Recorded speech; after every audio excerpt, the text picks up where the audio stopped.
There are moments when the heart seems to whisper a truth you don't want to hear.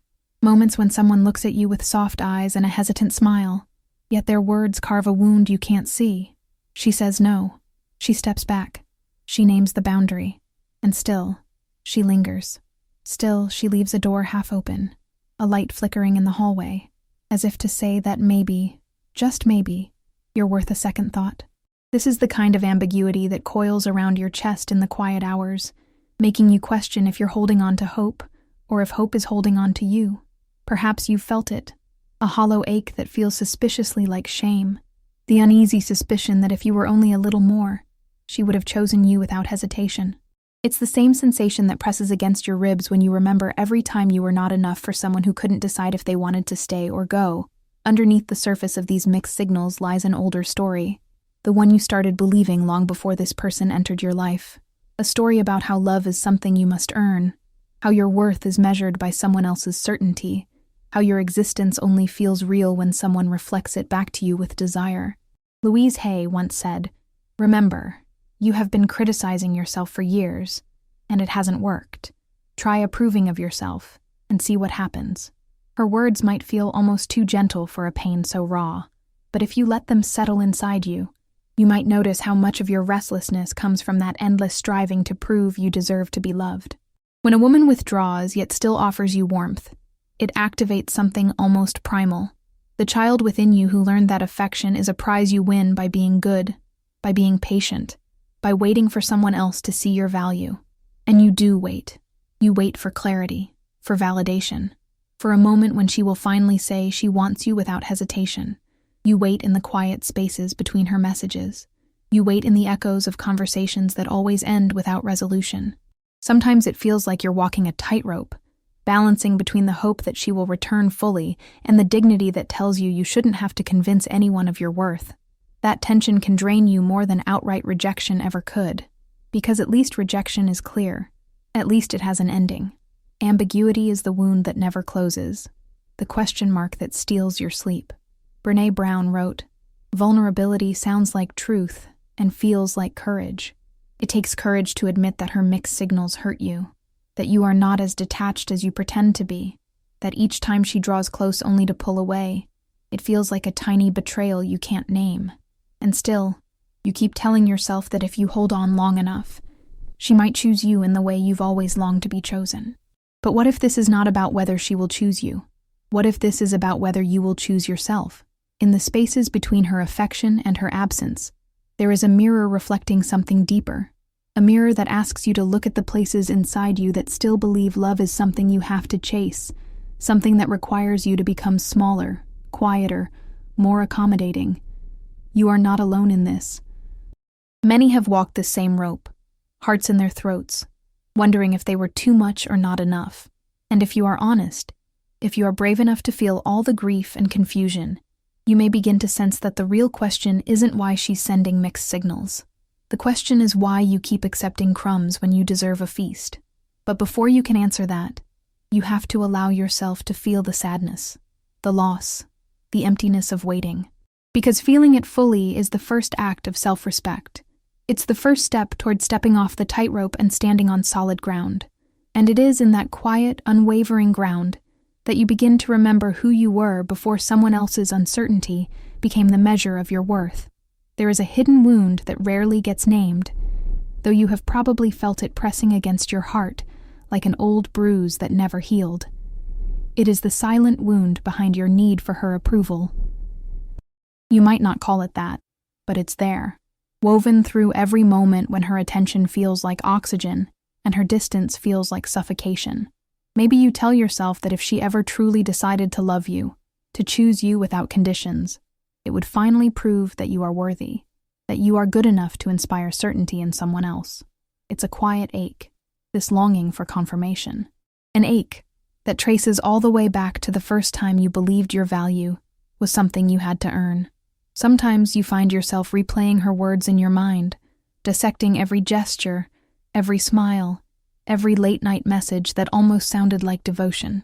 You look for signs that she might come back, that her ambivalence is just temporary.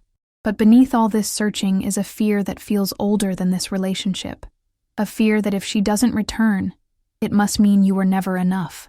This is the place where your mind begins to spin stories. Stories that say you must have done something wrong. That if you could only prove your devotion, if you could only be patient enough, or attractive enough, or selfless enough, then she would finally see your worth with clear eyes. But that's the risk of basing your sense of deserving on someone else's confusion. You start to disappear into the performance. You become a shapeshifter, molding yourself into whatever you think will finally earn her certainty. And with each compromise, each time you silence your own truth to protect the fragile hope that she might change her mind, you drift further from the place inside you that already knows you are whole. It can feel almost impossible to admit that you're hoping for something that may never come, because if you let go of that hope, there is a part of you that fears the emptiness underneath will swallow you. And yet, there is a different kind of freedom waiting on the other side of this realization. The freedom that comes when you stop auditioning for someone's affection, when you remember you are not a candidate, waiting for approval. You are not an audition. You are a whole stage. You are the ground beneath your own feet. You are the final word on your value. No one's uncertainty can change that. No mixed signals can diminish it. But first, you have to be willing to see how much of your peace has been surrendered to the hope that she might come back with clarity. It's not your fault that you learned to equate love with the relief of being chosen. It's not your fault that you became so skilled at reading other people's signals, always scanning the room for evidence that you were safe. But just because it's not your fault doesn't mean it isn't your responsibility to heal. And healing begins here, in the quiet truth that you never needed her validation to be enough. You were already enough. You have always been. But what happens when the signals themselves become the very thing you crave? When her inconsistency starts to feel like proof that something meaningful exists between you, even if it keeps slipping through your fingers. This is the strange gravity of mixed signals. The more she drifts in and out, the more your heart tightens its grip, as if confusion were a sign of destiny rather than a reflection of her own uncertainty. It's a cycle that can feel impossible to escape, because it feeds on the part of you that has been waiting your whole life to be chosen, to be sure, to be claimed without hesitation. You might notice how your mind fixates on the smallest gestures, a lingering glance, a message that sounds almost tender, a moment of softness after days of silence. Each time she offers you a fragment of closeness, it lights up something in your nervous system, something that mistakes her inconsistency for intimacy. The longing becomes addictive, like a hunger that never really ends, because it's always being fed just enough to keep you chasing. This is why mixed signals are so powerful. They blur the line between hope and self-abandonment. They create a story that says if you can just decipher the code, you will finally earn the love you have always wanted. But deep down, you already know that this hunger isn't about her. It's about the emptiness inside you that learned to accept crumbs, because crumbs were better than nothing. It's about the part of you that believes scarcity is normal, that the ache you feel is simply the price of loving someone. And so you stay, telling yourself that the confusion must mean she feels something too, that her inability to let you go is a sign that you are special, that you matter in a way no one else ever has. Yet if you let yourself be honest, if you slow down enough to feel the truth that lives underneath your rationalizations, you may realize that the smallest gestures only feel so significant because you are starving for certainty, starving for acceptance, starving for a love that doesn't require you to be vigilant and exhausted and endlessly patient.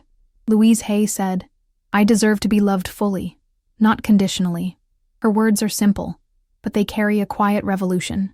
Because when you begin to believe them, even a little, you start to see that the love you long for cannot be built on half choices and half promises. It must be whole, or it will never be enough. And maybe that's the hardest truth of all. The truth that what you crave is not her inconsistent attention. What you crave is the feeling of being certain you are worthy, whether or not she ever decides to stay. There is an almost invisible trap that forms when you start believing it is your job to convince someone to love you. You might not call it convincing.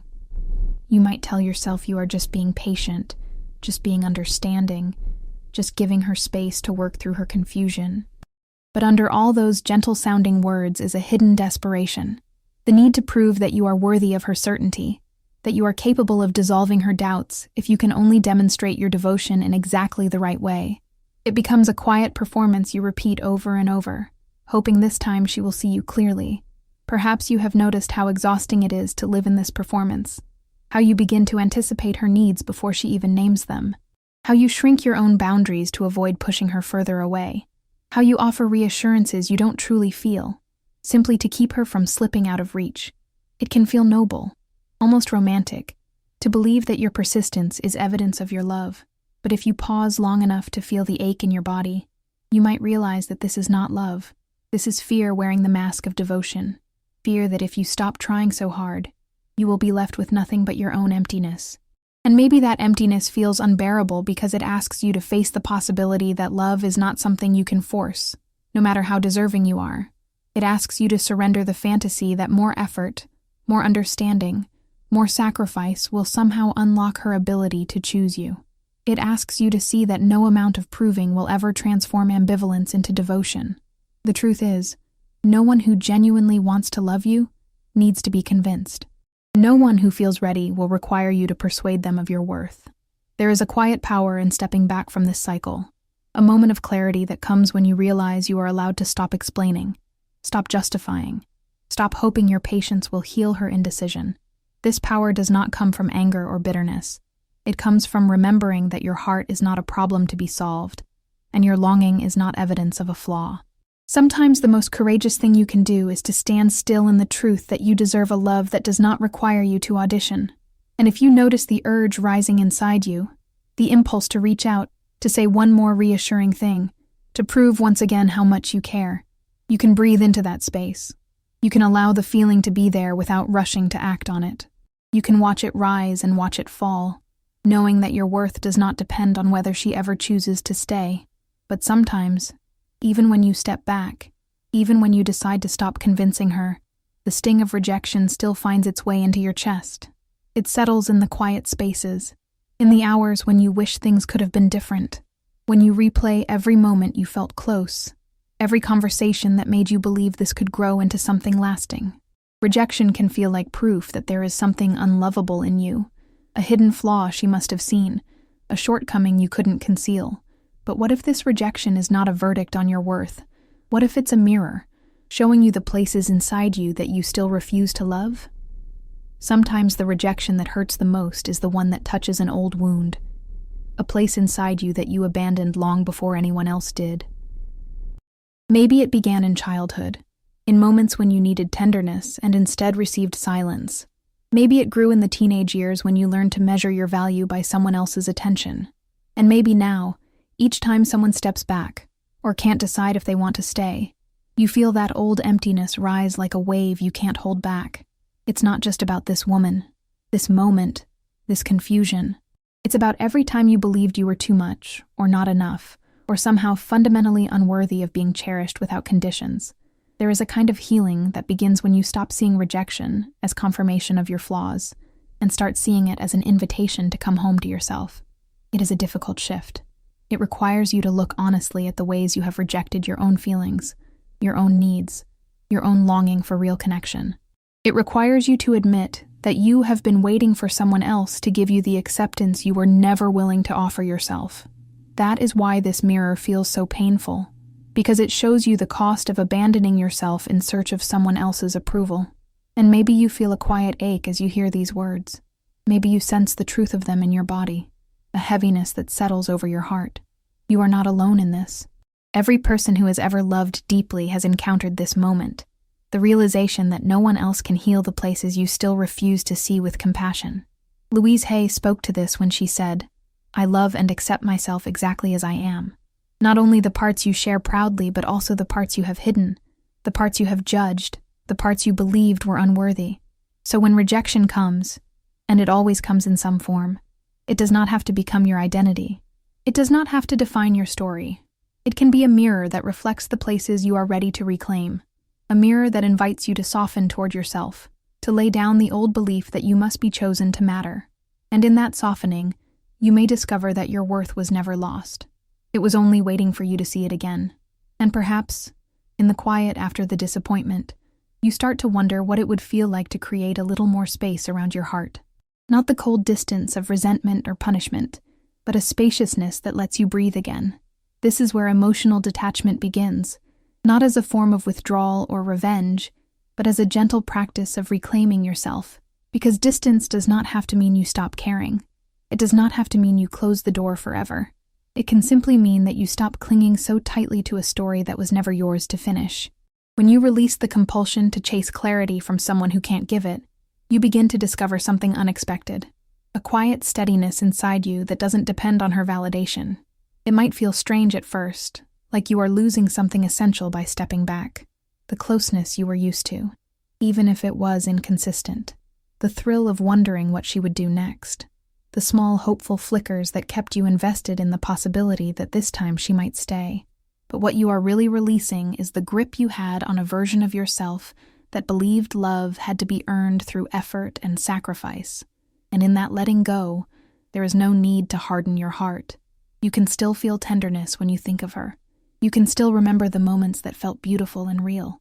You can even wish her well on her own path, but you are no longer twisting yourself into smaller and smaller shapes, hoping your contortions will finally make her ready. You are no longer measuring your worth by whether she chooses to cross the distance she created. You are simply standing where you are, rooted in a kind of self-respect that does not require a performance. Louise Hay offered a reminder that feels especially powerful in these moments of quiet detachment. She said, "You can release your grip without closing your heart. You don't have to pretend you no longer care. You don't have to become indifferent to prove you are strong.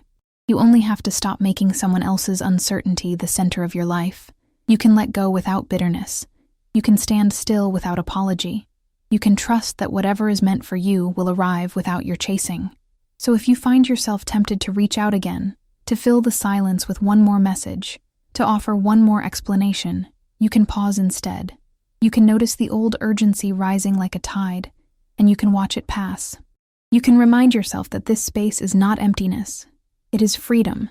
It is the beginning of a new kind of relationship, with yourself, with your own worth, with the kind of love that never requires you to lose your dignity to feel connected. As you begin to soften your grip on the story you carried for so long, you might notice a gentle question rising in the space that opens within you. Who am I when I am not waiting? Who am I when I am not measuring my days by someone else's responses? This is where you start to redirect your attention back to your own center, to the quiet knowing that has always lived beneath the noise of longing. It may feel unfamiliar at first, almost unsettling, to turn your gaze inward instead of outward, because for so long, you believed your identity was shaped by the reflection you found in someone else's eyes. But there is something profoundly healing in returning to yourself, in remembering that your worth does not need to be proven through another person's clarity, that you are not a question waiting for someone else to answer. You are not an incomplete sentence hoping to be finished by someone's affection. You are a whole story, and when you begin to invest your energy in what nurtures that wholeness, the ache that once felt unbearable starts to lose its power over you. Maybe you spend time doing the things that make you feel alive again, not as a distraction, but as a devotion to your own spirit. Maybe you reconnect with the parts of yourself you set aside in the name of love, the passions, the friendships, the quiet rituals that remind you of who you were before your worth got tangled up in someone else's indecision. You might discover that the more you pour your attention into what restores you, the less compelling the confusion becomes. The less you feel the need to chase what was never truly yours to hold. And sometimes, it helps to remember that this is not just theory or wishful thinking. There are real stories of people who have walked this same path. There was a woman who once believed her heart would never stop aching for the man who could not choose her fully. She spent years trying to decipher every look, every word, every silence, until one day she grew tired, not of loving, but of abandoning herself. She made the smallest decision, to stop waiting, to stop asking whether he would return, to begin loving herself in all the places she had once felt unworthy. It was not sudden, and it was not easy, but with each day she invested in her own healing. She found that the longing became softer, the emptiness less consuming. Eventually, she looked back and realized she no longer needed his certainty to feel complete. This is what happens when you choose to bring your attention home. When you decide that your life is too precious to spend in limbo. When you remember that the love you offer yourself is the soil from which all other love must grow. And in that remembering, you finally begin to taste the freedom that has been waiting for you all along. There comes a moment when the space you've created within yourself starts to feel less like emptiness and more like a sanctuary, a place where you can finally rest without the constant vigilance, without the exhausting cycle of interpreting someone else's signals. In this sanctuary, you begin to discover the quiet power of non-reactivity, a power that does not require you to be indifferent or cold, but simply steady, grounded in the awareness that you no longer need to be pulled into every wave of emotion that rises when she draws close and then drifts away. Non-reactivity is not about pretending you don't care. It's about caring from a place that honors your dignity. It's the difference between observing her mixed signals and feeling compelled to fix them, and observing them and recognizing that her uncertainty does not require your intervention. When you allow yourself to pause, to breathe, to feel the initial surge of anxiety or hope without immediately responding, you create a kind of spaciousness around your heart. And in that space, you can choose what serves your peace instead of what feeds your old hunger. Louise Hay spoke to this freedom when she said, "I am willing to let go of the need to be right or needed." There is such relief in those words, if you let them settle in your chest, because so often, the impulse to react comes from a hidden belief that if you can just explain yourself one more time or prove your worth in just the right way, you will finally earn the security you crave. But security built on proving is fragile. It never lasts. And each time you reach for it, you lose a little more connection to your own steady center. When you stop reacting automatically, something shifts in the dynamic. The old pattern loses its grip. You begin to see more clearly that her mixed signals are not a reflection of your value, but simply a reflection of where she is in her own story. You are allowed to witness that without entangling yourself in it. You are allowed to stand quietly in your own clarity, even if she remains in her confusion. And so, the next time you feel the familiar urge to respond immediately, to send the message, to ask the question, to offer reassurance you don't truly feel, you might notice that urge with gentle curiosity. You might watch it rise and fall like a wave. You might remind yourself that your worth is not determined by whether you are needed in this moment, that your peace is not something you have to bargain for, that you are free to remain still, to let the silence be, to trust that nothing true can be lost by refusing to abandon yourself. And as you become more comfortable with this quiet steadiness, you may find yourself wondering what it means to create boundaries without closing your heart. It can feel almost impossible at first, especially if you have spent years believing that love requires you to tolerate ambiguity. You might worry that setting limits will make you seem cold or unkind, that it will drive her further away. But the truth is, boundaries are not a punishment. They are an act of devotion to your own well-being. They are a way of saying, "I love you enough to be honest, and I love myself enough to honor what I need." There is a kind of tenderness in this honesty, a softness that comes when you stop pretending that half love is enough for you. When you stop pretending that you are content to live in the in-between, you can still feel compassion for her uncertainty. You can still wish her clarity and peace, but you no longer have to make space for confusion in your own heart. You no longer have to accept gestures that leave you questioning your worth when you lay your head down at night. And sometimes, speaking your truth sounds less like confrontation and more like a quiet declaration. Words that don't accuse or demand, but simply express where you stand. You might find yourself saying, "I care about you, and I also need something more consistent." Or, "I'm no longer available for a connection that feels uncertain." You don't have to dramatize these words. You don't have to justify them, because the clarity itself is enough. It creates a boundary around your spirit, a gentle fence that protects the garden of your self-respect.